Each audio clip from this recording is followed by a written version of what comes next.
This is the blizzard of 2011. Just about to start to get the peak of it. Not really doing it too much justice here. But snow is supposed to start coming down at about 3 inches an hour. Closed work for tomorrow. We're supposed to have 50-mile-an-hour winds.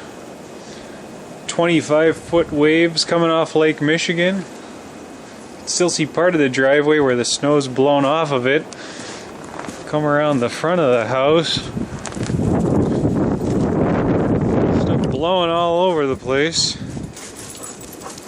You can see the snow drifts coming up to the house are about 5 feet right now. Couldn't walk up to the front door really if I wanted to.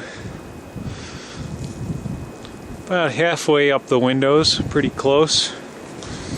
Dogs aren't liking it too much. Chris, do you like this? Do you like this, hon? Get kind of a good shot here. We'll take some more pictures in the morning and kind of chronicle this. Biggest snowstorm since '67, they're saying.